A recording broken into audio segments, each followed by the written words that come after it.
economy growing decently. The GDP is growing by 2.5%, if I'm not mistaken. But if we want to ensure the future, then we need to change our approach to what is changing. I already said the world would nevertheless change, regardless of how the developments in Ukraine end. The world is changing. In the United States themselves, experts think that the United States are nonetheless gradually changing their position in the world. It is your experts who write that. I just read them. The only question is how this would happen, painfully and quickly, or gently and gradually. And this is written by people who are not anti-American. They simply follow global development trends. That's it. In order to assess them and change policies, we need people who look forward, can analyze and recommend certain decisions at the level of political. I just have to ask, you've said clearly that NATO expansion eastward is a violation of the promise you all were made in 1990. It's a threat to your country. Right before you sent troops into Ukraine, the Vice President of the United States went to the Munich Security Conference and encouraged the President of Ukraine to join NATO. Do you think that was an effort to provoke you into military action?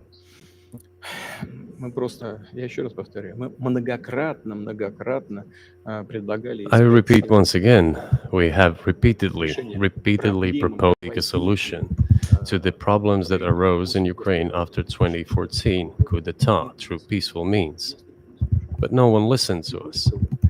And moreover, the Ukrainian leaders who were under the complete US control suddenly declared that they would not comply with the Minsk agreements. They disliked everything there and continued military activity in that territory.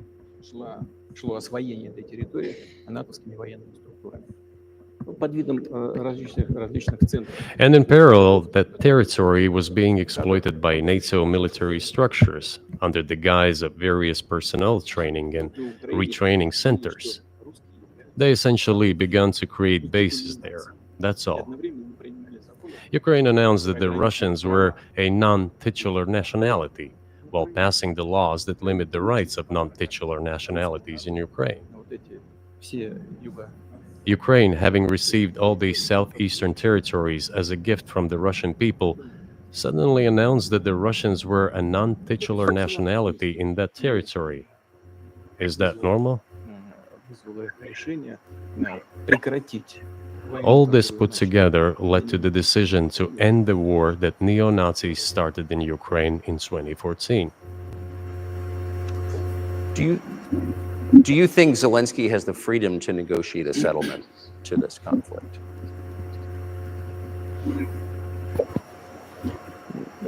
I don't know the details. Of course, it's difficult for me to judge. But I believe he has, in any case, he used to have. His father fought against the fascists, Nazis, during World War II. I once talked to him about this. I said, Volodya, what are you doing? Why are you supporting neo-Nazis in Ukraine today, while your father fought against fascism? He was a frontline soldier. I will not tell you what he answered. This is a separate topic, and I think it's incorrect for me to do so. But as to the freedom of choice, why not? He came to power on the expectations of Ukrainian people that he would lead Ukraine to peace. He talked about this. It was thanks to this that he won the elections overwhelmingly. But then, when he came to power, in my opinion, he realized two things. Firstly, it is better not to clash with neo-Nazis and nationalists because they are aggressive and very active. You can expect anything from them. And secondly, the US-led West supports them and will always support those who antagonize with Russia. It is beneficial and safe. So he took the relevant position despite promising his people to end the war in Ukraine. He deceived his voters. But do you think at this point, as of February 2024, he has the latitude, the freedom to speak with you or your government directly about putting an end to this, which clearly isn't helping his country or the world? Can he do that, do you think?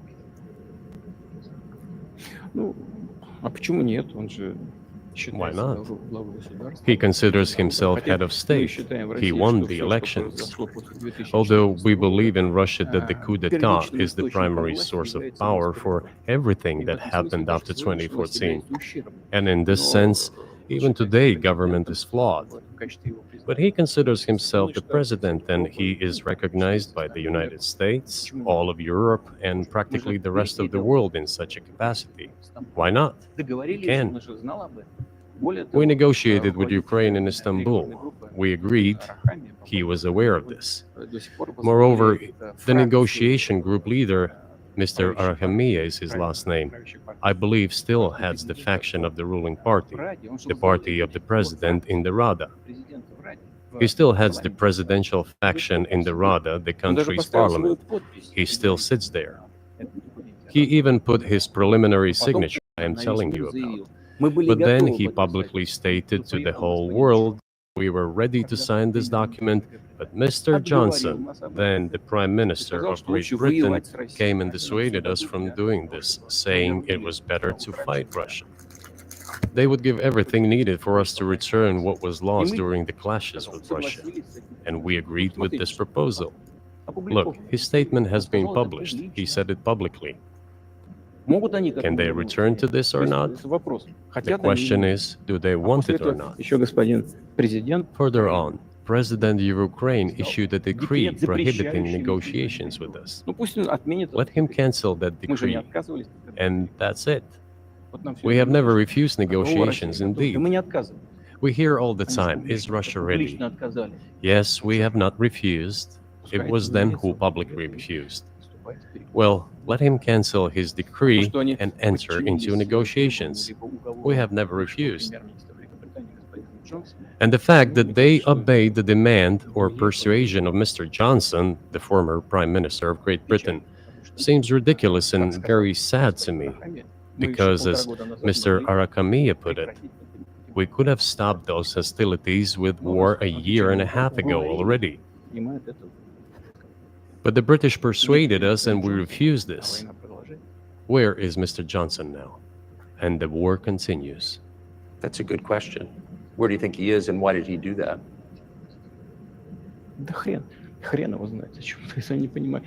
Hell knows. I don't understand it myself. There was a general starting point. For some reason, everyone had the illusion that Russia could be defeated on the battlefield. Because of arrogance, because of a pure heart, but not because of a great mind. You've described the connection between Russia and Ukraine. You've described Russia itself a couple of times as Orthodox. That's central to your understanding of Russia. You've said you're Orthodox.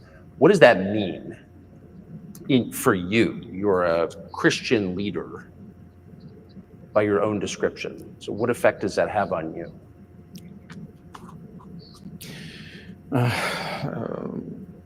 You know, as I already mentioned, in 988, Prince Vladimir himself was baptized following the example of his grandmother, Princess Olga.